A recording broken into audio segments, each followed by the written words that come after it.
कोई भी अपने बच्चे की तरफ ध्यान ना दे, इधर उधर ध्यान ना दे, क्योंकि बहुत इंपॉर्टेंट समय होता है परमेश्वर के वचन का। भजन संहिता 79 अध्याय को हम फिर निकालेंगे आज की शाम के समय, परमेश्वर का जो वचन है।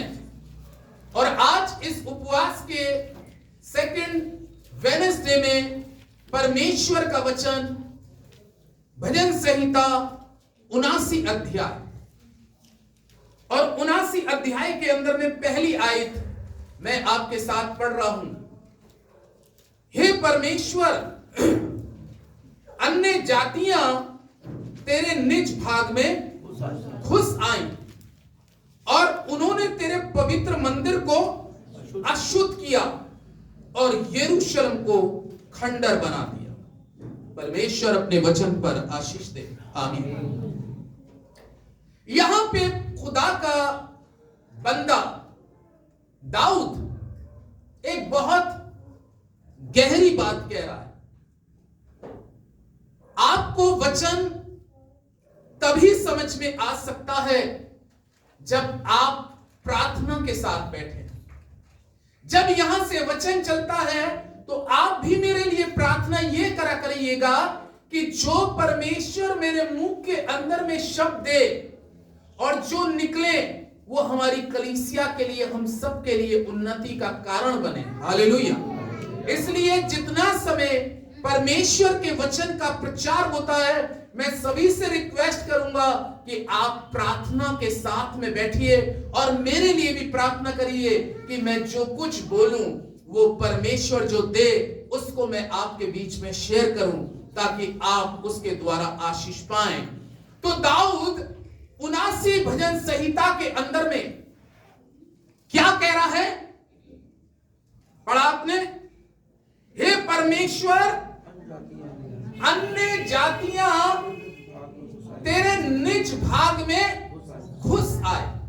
अब आज की इस शाम के समय में बहुत गहरी बात, जब मैं इस वचन को 4 बजे करीबन पढ़ रहा था शाम को, तो फिर परमेश्वर ने इस वचन के लिए मुझे उत्साहित किया कि मैं आपको बताऊं इस वचन के द्वारा कि कलाम क्या कह रहा है। हे परमेश्वर, अन्य जातियां, क्या लिखा है? अन्य जातियां तेरे निज भाग में घुस आए। अब आप सोच, जब इसको मैंने एक बार पहले प्रीच किया था, तो जब मैं इस वचन को पढ़ रहा था, तो जब ये शब्द निकल के आ रहे थे कि अन्य जातियां तेरे निज भाग में घुस आईं और उन्होंने तेरे पवित्र मंदिर को, किसको? तेरे पवित्र मंदिर को क्या कर दिया? अशुद्ध कर दिया।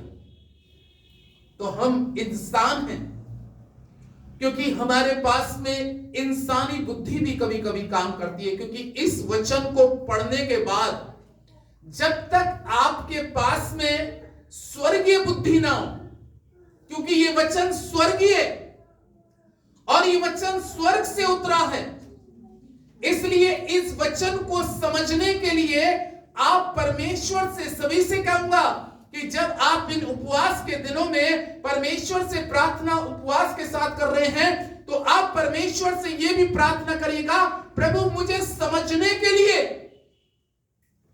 आत्मिक बुद्धि दे। क्योंकि मैं और आप संसारिक बुद्धि से अगर कुछ सोचेंगे तो वो सोचना और इस वचन में बहुत फर्क आएगा। जब मैं इस चीज को पढ़ रहा था तो लिखा है कि अन्य जातियां, तो पता है मैं क्या सोचने लगा? अन्य जातियां।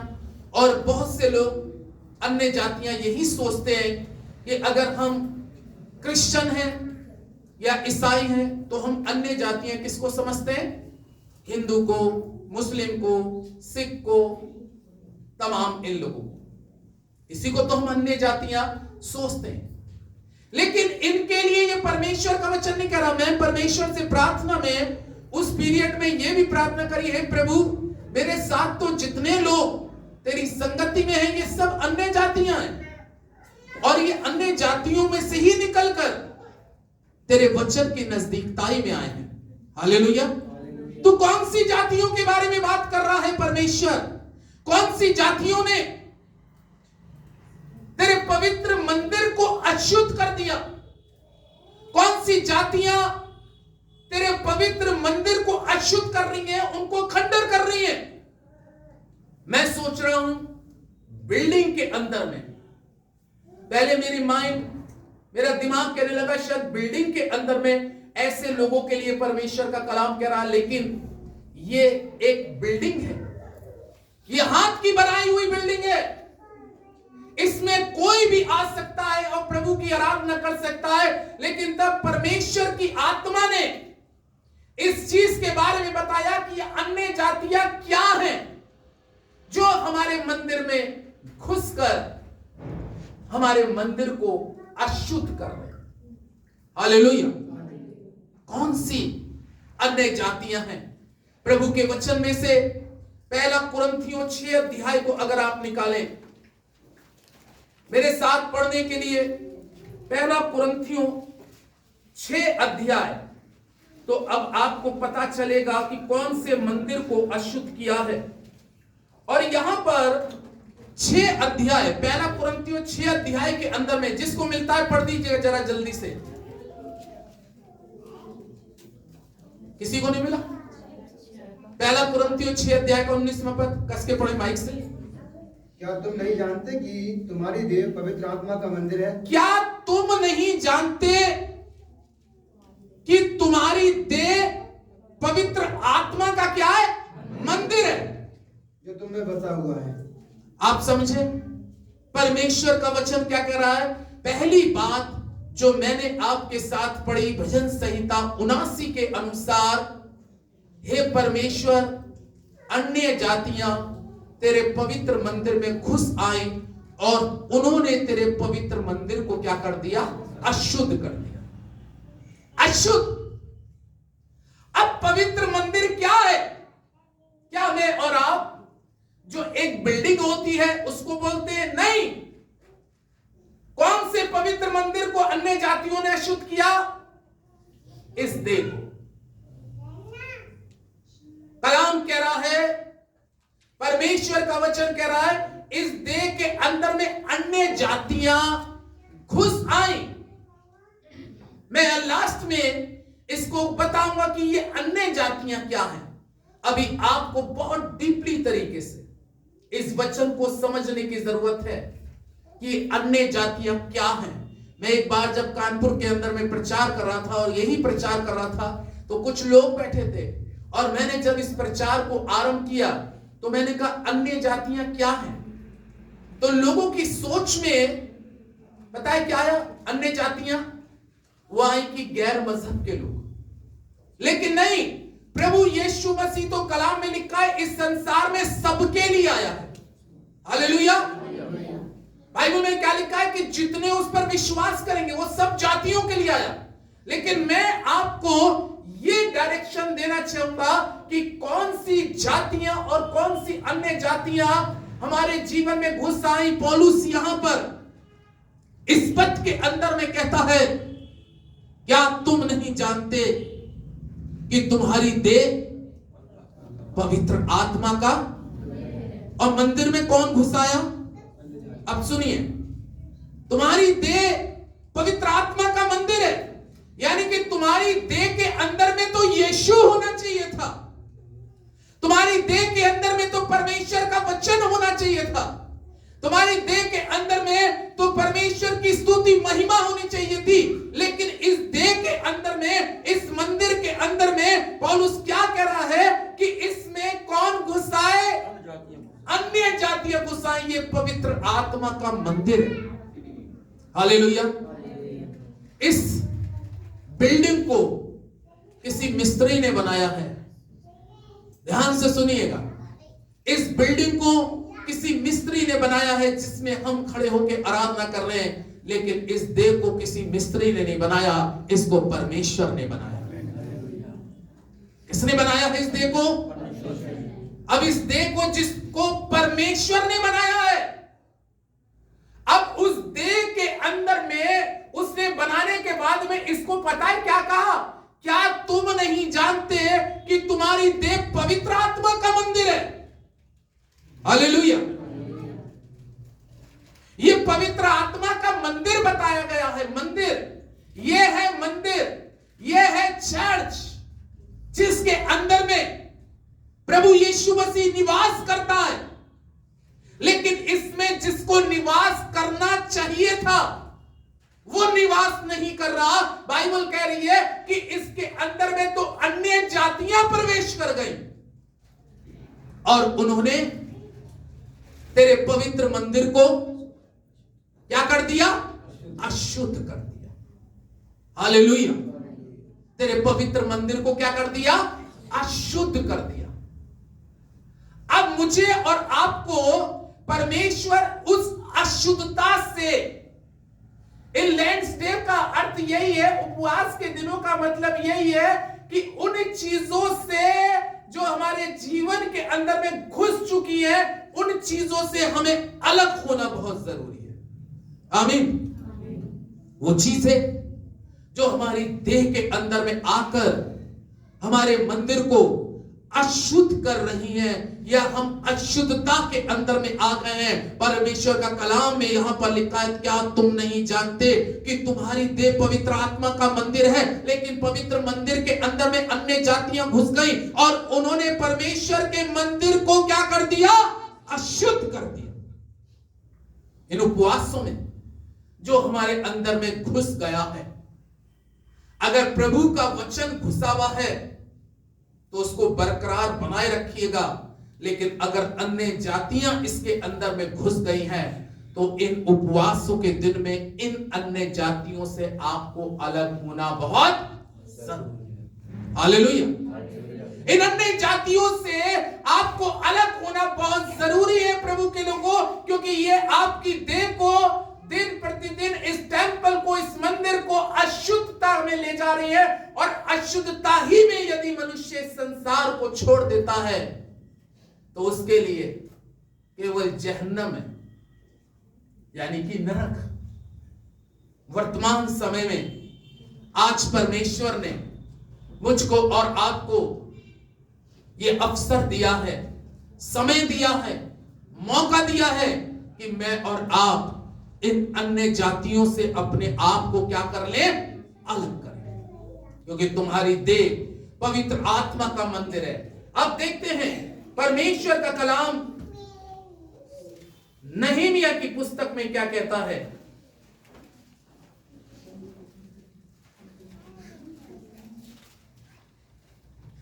नहमीया की पुस्तक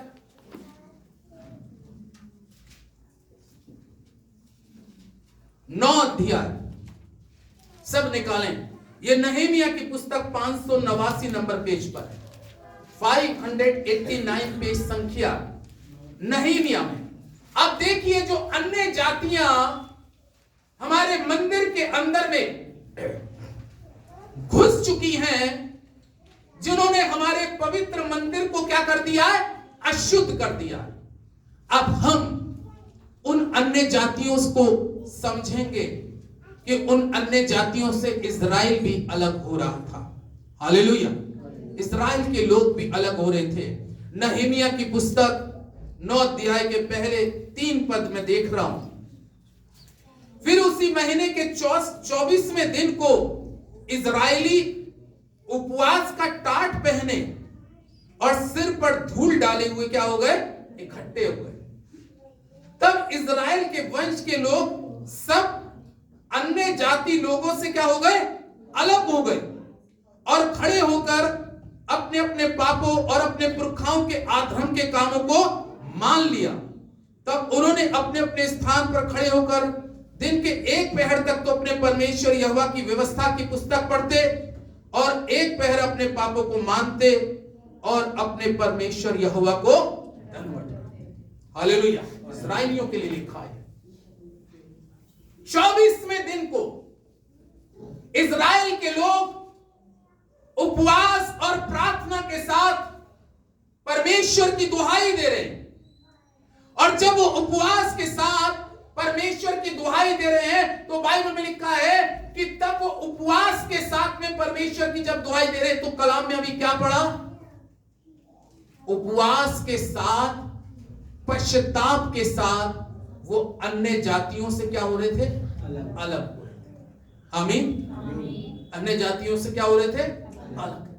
अब अन्य जातियों से जो अलग हो रहे हैं, वो अन्य जातियां क्या हैं, इसको भी बताया जाएगा कि इस उपवास के पीरियड में आपको हमको अन्य जातियों से अलग होना है। और अन्य जातियों से अलग होने के लिए इज़राइल के लोग भी फास्टिंग प्रेयर कर रहे हैं, क्योंकि बाइबल में लिखा है, मत्ती 17 में लिखा है कि ये जातियां वो हैं जो बिना उपवास प्रार्थना के नहीं निकलती। हालेलुया। ये जातियां जब यहां पर आ जाती हैं, तो बिना उपवास प्रार्थना के ये नहीं निकलती।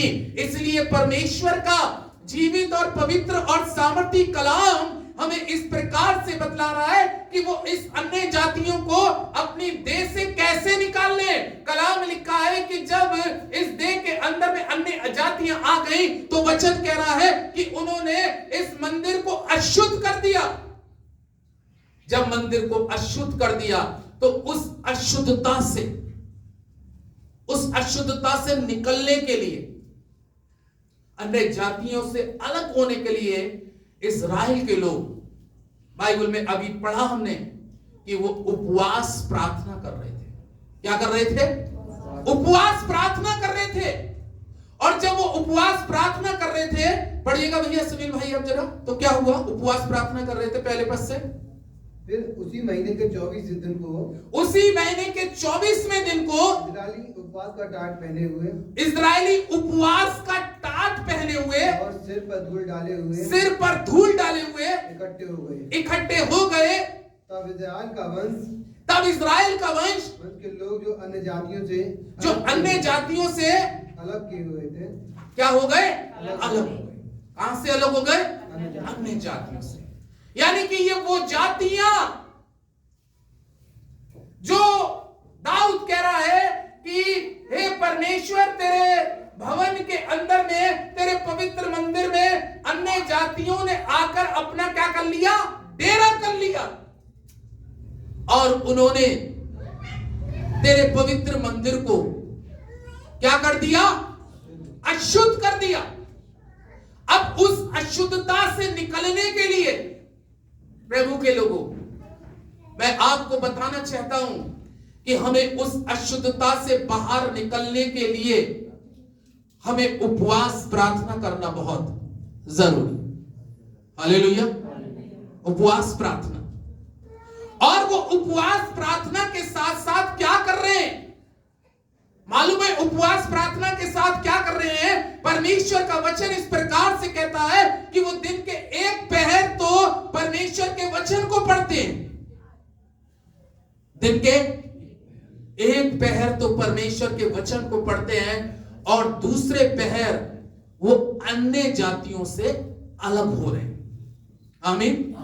दूसरे पहर वो प्रार्थनाओं के द्वारा अन्य जातियों से अलग हो रहे, प्रार्थना के द्वारा, फास्टिंग प्रेयर के द्वारा। लेकिन जब वो अन्य जातियों से अलग हो रहे, तो बाइबल में लिखा है वो अपने पापों का पश्चाताप कर रहे हैं। अपने गुनाहों का पश्चाताप करते हुए, बाइबल में लिखा है, तब वो अन्य जातियों से अलग हो रहे। मेरे अजीजों, जब तक ये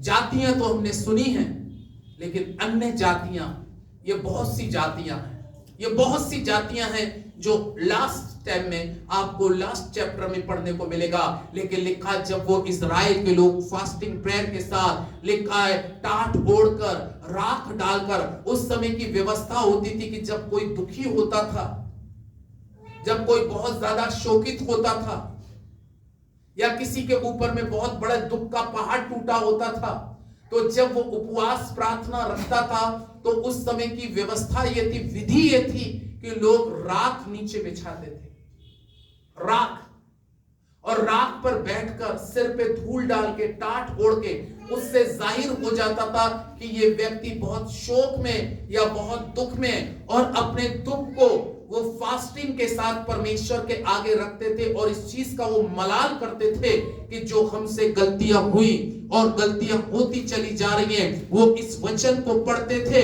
और वचन को पढ़ने के साथ साथ बाइबल में लिखा है फिर वो घुटने टेकते थे और परमेश्वर से प्रार्थना करते थे, और प्रार्थना करने के बाद में अपने गुनाहों का पश्चाताप करते थे और उन अन्य जातियों से वो अलग होते थे। आज परमेश्वर के लोगों, अब हमें लास्ट चीज में ये देखने की जरूरत है कि ये अन्य जातियां आपके हृदय में, इस मंदिर के अंदर में तो नहीं है।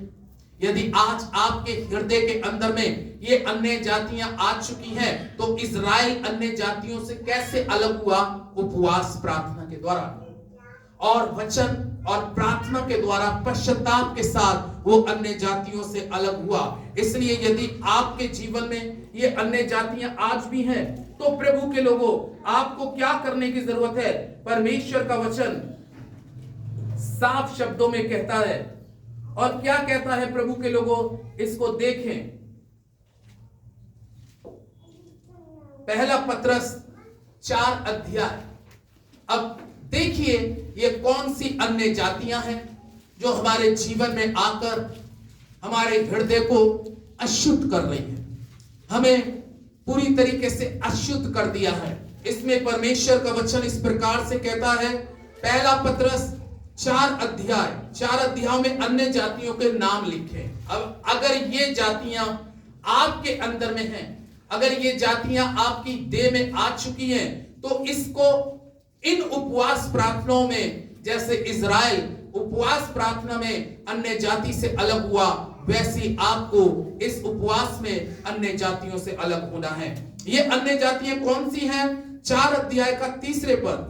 क्योंकि अन्य जातियों की इच्छा के अनुसार काम करने, पहली जाति का नाम क्या है? लुचपन। ये अन्य जातियों का क्या नाम है? लुचपन। पहली जाति का नाम लुचपन। ये अन्य जातियों के नाम दिए जा रहे हैं कि कहीं हमारे जीवन के अंदर में किसी प्रकार का लुचपन तो नहीं पाया जाता। ये वो जाति है, इसको ही अन्य जाति बोला गया है कि उसने परमेश्वर के मंदिर को क्या कर दिया? अशुद्ध कर दिया। कई बार जीवन के अंदर में लुचपन आ जाता है। ये अन्य जाति का नाम है। पहले अन्य जाति का नाम क्या आया? लुचपन। सोचिएगा, अगर आपके जीवन के अंदर में किसी भी प्रकार का लुचपन पाया जाता है, तो आपके मंदिर को, दाऊद कह रहा है, परमेश्वर तेरे मंदिर को अन्य जाति ने अशुद्ध कर दिया। लुचपन ने इस जीवन को क्या कर दिया? अशुद्ध कर दिया। इन उपवास प्रार्थनाओं में इस लुचपन से, इस अन्य जाति से मुझे और आपको क्या होना है? अलग होना है। पहली चीज, पहली अन्य जाति का आया नाम लुचपन। दूसरे नाम क्या आया? बुरी अभिलाषा। ये दूसरी जाति का नाम आया, क्योंकि शैतान के अंदर में कैसी रहती है अभिलाषा? अच्छी अभिलाषा होती है शैतान के अंदर, बुरी अभिलाषा। अगर ये बुरी अभिलाषाएं हमारे जीवन में घुस चुकी है, तो इन उपवास प्रार्थनाओं में हमें इन बुरी अभिलाषाओं से, परमेश्वर का दास पत्रस कह रहा है, प्रभु के लोगों, लुचपन, बुरी अभिलाषाएं। तीसरी, मतवालापन। कौन सा पन? ये अन्य जातियां हैं। तीसरी चीज मतवालापन। कहीं ऐसा तो नहीं है कि हम बहुत सी बातों में मतवाले हो गए, दुनियावी बातों में मतवालापन आ गया। ये है अन्य जातियों के नाम जो हमारे जीवन के अंदर में घुसकर, जिसको दाऊद बड़े शौक के साथ कहता है, आए परमेश्वर, तेरे निज के भवन में, तेरी निज के मंदिर में अन्य जातियां घुस आई और उन्होंने तेरे पवित्र मंदिर को क्या कर दिया? अशुद्ध कर दिया।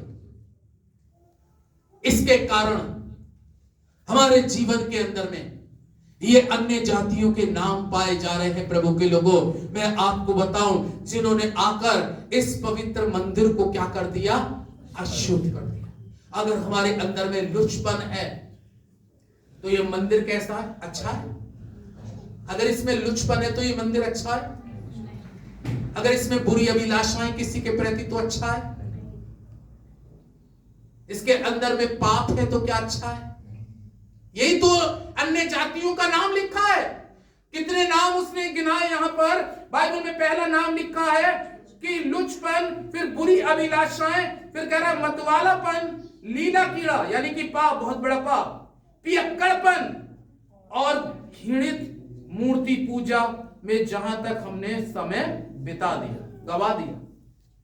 ये जातियां अगर हमारे जीवन के अंदर में घुसी हुई है तो परमेश्वर के लोगों, इन उपवास प्रार्थनाओं के उपरांत जब आप परमेश्वर के साथ अपनी रिफाकत करते हैं, जब परमेश्वर के साथ आप संगति करते हैं, तो आप प्रार्थना करिएगा वचन के साथ, प्रभु मैं इन चीजों से, जैसे इजरायली लोग अपने इन चीजों से क्या हो गए, अलग हो गए। उन्होंने इन चीजों को निकाल के अलग कर दिया। आमीन। उन्होंने इन चीजों को निकाल के क्या कर दिया, अलग। अब नहीं हम, ओ प्रभु इसने तो हमारी जीवन को खराब कर दिया। पाप ने, व्यभिचार ने, बुरी अभिलाषाओं ने, गंदे कामों ने, घिनौनी चीजों ने हमारे मंदिर को अशुद्ध कर दिया। ये मंदिर तो तूने बनाया था, लेकिन ये हमारी अभिलाषाओं के कारण घुसाया। क्योंकि बाइबल में कहा है अभिलाषा गर्भवती होती है, और गर्भवती होने के बाद में पाप को क्या देती है, जन्म लेती है। और पाप फिर क्या होता जाता है, बढ़ता जाता है, फैलता जाता है, और एक समय आता है ये पवित्र मंदिर जो खुदा का बनाया हुआ था, पाप के कारण अन्य जातियों से भर जाता है। इससे परमेश्वर का वचन कह रहा है कि इन उपवास के दिनों में हमें इन अन्य जातियों से अलग होना बहुत जरूरी है। खुदा के लोगों, ये उपवास में आपको बहुत गंभीर होना है। इन उपवास के दिनों में बहुत बड़ा परिवर्तन करना है। इन उपवास के दिनों में चेंजिंग लानी है। जो चीज आकर आपकी आत्मा को और आपकी आत्मा को नरक की तरफ खींच के ले जा रही है, जो ये चीजें आकर आपकी आत्मा को नरक की तरफ खींच के ले जा रही है, आप अपनी आत्माओं को बचाने के लिए, उस नरक की ज्वाला से बचने के लिए इन चीजों को अपनी लाइफ से अलग करें। इन चीजों को अपनी जिंदगी से अलग करें और कह दें बहुत समय मैंने इसमें गवा दिया, लेकिन अब मैं इन उपवासों में, जैसे इजरायली लोग उपवास में उन जातियों से अलग हो गए, मैं भी खुदा इन जातियों से अलग हो जाऊंगा। परमेश्वर इस पे आशीष दे। आइए दुआ करें। हमारे जीवित महान सामर्थी अद्भुतकारी परमेश्वर, राजाओं के राजा, प्रभुओं के प्रभु, सनातन काल के परमेश्वर यहोवा, ओ सामर्थी खुदा, तू महान है, अद्भुतकारी है, सामर्थी है, विलंब से क्रोध करने वाला है, लेकिन करुणा निधान परमेश्वर है। खुदावंद दाऊद कहने लगा, आए खुदा, तेरे घर के अंदर में अन्य जातियों ने, पाप ने आकर डेरा कर लिया और उन्होंने तेरे पवित्र मंदिर को अशुद्ध कर दिया।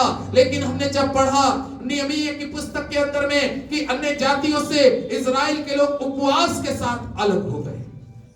प्यारे खुदावा, हमारी तुझसे यही प्रार्थना है और यही विनती है प्रभु जी, आज जो लोग पिता कोई भी किसी के शिकार चुके हैं प्रभु, कोई अन्य जातियां हमारे हृदय में आकर पाप और अधर्म में ले गई हैं, लेकिन आज हम चाहते हैं कलीसिया के साथ प्रभु कि हम इन सारी चीजों से, जातियों से बाहर आ जाएं। परमेश्वर, किसी अधर्म में ना रहे, किसी बुराई में ना रहे, किसी बुरी अभिलाषा में ना रहे, किसी प्रकार की लीला कीड़ा, पियक्कड़पन, मूर्ति पूजा, ये तमाम चीजें जो हमें प्रभु तेरे नजदीक जाने से रोक सकती हैं, उनको आज हम अपने जीवन से अलग कर देते हैं।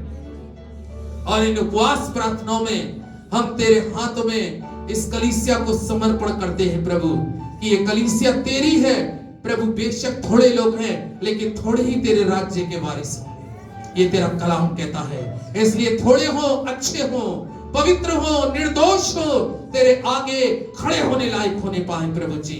आपका धन्यवाद करते हैं। कलीसिया को तेरे हाथों में सौंपते हुए इस दुआ को यीशु के नाम से मांगते हैं। आमीन, आमीन।